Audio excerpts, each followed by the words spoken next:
Learn new things.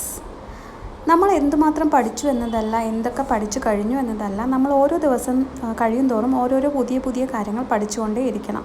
പ്രത്യേകിച്ച് നമ്മുടെ ഫീൽഡിൽ എന്താണോ, നമ്മൾ എന്ത് ജോലിയാണോ ചെയ്യുന്നത്, നമ്മുടെ ഫീൽഡ് എന്താണോ അതിലേക്കുള്ള പുതിയ പുതിയ പുതിയ കാര്യങ്ങൾ നമ്മൾ ഓരോ ദിവസം പഠിച്ചുകൊണ്ടേ ഇരിക്കണം.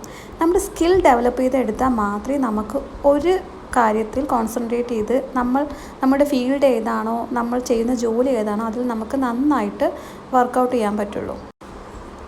ഇപ്പോൾ എൻ്റെ ഫീൽഡ് എന്ന് പറഞ്ഞാൽ ഡിസൈനിങ് അല്ലാതെ ക്ലോത്ത് ബിസിനസ് അങ്ങനത്തെ കാര്യങ്ങളാണ്. അപ്പോൾ ഞാൻ ഡിസൈനിങ്ങിലായാലും ഞാൻ പുതിയ പുതിയ കാര്യങ്ങൾ ദിവസം കുറച്ച് നേരം അതിലേക്ക് വേണ്ട കാര്യങ്ങളൊക്കെ പഠിച്ചെടുക്കാൻ വേണ്ടി ശ്രമിക്കും. ഇപ്പോൾ ഡിസൈനിങ്ങിലായാലും ഞാൻ പുതിയ പുതിയ ടൂൾസ് ആയാലും പുതിയ പുതിയ കാര്യങ്ങളായാലും ഓരോ ദിവസം പഠിച്ചുകൊണ്ടേയിരിക്കും.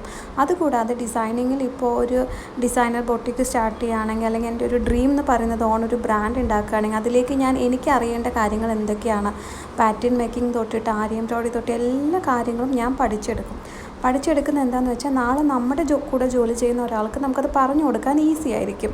അത് മാത്രമല്ല, നമ്മളൊരു ബിസിനസ് ചെയ്യുക അല്ലെങ്കിൽ നമ്മളൊരു ബ്രാൻഡ് ഡെവലപ്പ് ചെയ്യുക എന്ന് വെച്ചാൽ അതിനെക്കുറിച്ചുള്ള എല്ലാ കാര്യങ്ങളും നമ്മൾ മനസ്സിലാക്കി എടുക്കുന്നത് വളരെ നല്ലതാണ്. അപ്പോൾ നമ്മൾ ഓരോ ദിവസവും പുതിയ പുതിയ കാര്യങ്ങൾ പഠിച്ചെടുക്കുന്നത് വളരെ നല്ലതാണ്.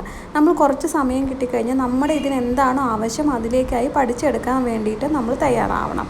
പക്ഷേ ഇതെല്ലാ കാര്യത്തിലും നടക്കാറില്ല. നമ്മളൊക്കെ കുറച്ച് മടിയുള്ള ആൾക്കാരായതുകൊണ്ട് നമ്മൾ പുതിയ പുതിയ കാര്യങ്ങൾ പഠിച്ചെടുക്കാനും ടൈം സ്പെൻഡ് ചെയ്യാനും നമ്മൾ കുറച്ച് മടി കാണിക്കുന്ന കൂട്ടത്തിലാണ്. ഞാനും അങ്ങനെ തന്നെയാണ്. ഞാൻ ആദ്യമായിട്ട് ഫാഷൻ ഡിസൈനിങ് കഴിഞ്ഞിട്ട് ഒരു ചെറിയ ഓൺലൈൻ ഷോപ്പ് തുടങ്ങാമെന്ന് ആലോചിച്ചപ്പോൾ എനിക്ക് ഏറ്റവും അറിയാത്തൊരു കാര്യം എന്ന് പറയുന്നത് ഒരു ഡ്രസ്സ് ചെയ്യാനുള്ള മെഷർമെൻറ്റ്സ് എങ്ങനെ എടുക്കും, അതെങ്ങനെ ഒരു ഡ്രസ്സാക്കി മാറ്റും എന്നുള്ളതാണ്. അപ്പോൾ ഞാനതിൽ ഏറ്റവും ആദ്യം പഠിച്ച കാര്യം പാറ്റേൺ മേക്കിംഗ് എന്നാണ്. നമുക്കൊരു ഏതൊരു ഡ്രസ്സ് കണ്ടാലും അത് അളവെടുത്ത് കറക്റ്റായിട്ട് സ്റ്റിച്ച് ചെയ്യാൻ അറിയണം. അപ്പോൾ പാറ്റേൺ മേക്കിംഗ് ആണ് ഒരു ഡ്രസ്സ് മേക്കിങ്ങിൻ്റെ ഏറ്റവും ഇമ്പോർട്ടൻ്റ് ആയിട്ടുള്ള കാര്യം. അപ്പോൾ ഞാൻ അത് പഠിച്ചെടുക്കാനാണ് ആദ്യം ശ്രമിച്ചത്. പിന്നീടാണ് ഞാൻ ഓരോരുത്തരെ കൊണ്ട് സ്റ്റിച്ച് ചെയ്യിപ്പിച്ചതും പിന്നെ ഞാൻ പെർഫെക്റ്റ് ആയിട്ട് സ്റ്റിച്ച് ചെയ്യാൻ പഠിച്ചതും. അങ്ങനെ ഇതിൻ്റെ A to Z കാര്യങ്ങൾ ഞാൻ പഠിച്ചുകൊണ്ടിരിക്കുകയാണ്. ഇപ്പോഴും ഞാൻ പഠിച്ചുകൊണ്ടിരിക്കുകയാണ്. ഇപ്പം ഞാൻ റീസെൻ്റ്ലി പഠിക്കുന്നത് ആരി എംബ്രോയിഡറി ആണ്. ഇപ്പോൾ എനിക്ക് ആരി എംബ്രോയിഡറി ആണെങ്കിൽ കുറച്ച് കോൺഫിഡൻറ്റോടെ ചെയ്യാൻ സാധിക്കും. അപ്പോൾ ഞാൻ ഈ വീഡിയോൻ്റെ തുടക്കത്തിൽ ഞാൻ ചെയ്തൊരു ആരി വർക്കിൻ്റെ വീഡിയോ കാണിച്ചിരുന്നു. അതേപോലെ തന്നെ നമ്മൾ ഏതൊരു കാര്യത്തിന് ഇറങ്ങിത്തിരിക്കുകയാണെങ്കിലും, ഏതൊരു ബിസിനസ് ആണെങ്കിലും, ഏതൊരു ജോലി ആണെങ്കിലും നമ്മൾ പുതിയ പുതിയ കാര്യങ്ങൾ പഠിക്കാൻ തയ്യാറാവുക എന്നതാണ് ഇമ്പോർട്ടൻ്റ് ആയിട്ടുള്ള കാര്യം.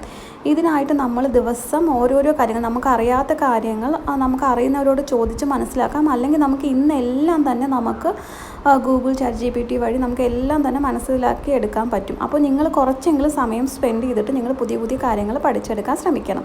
അപ്പോൾ ഇന്ന് ഇത്രയേ ഉള്ളൂ. വേറൊരു വീഡിയോ ആയിട്ട് വരാം. Bye bye.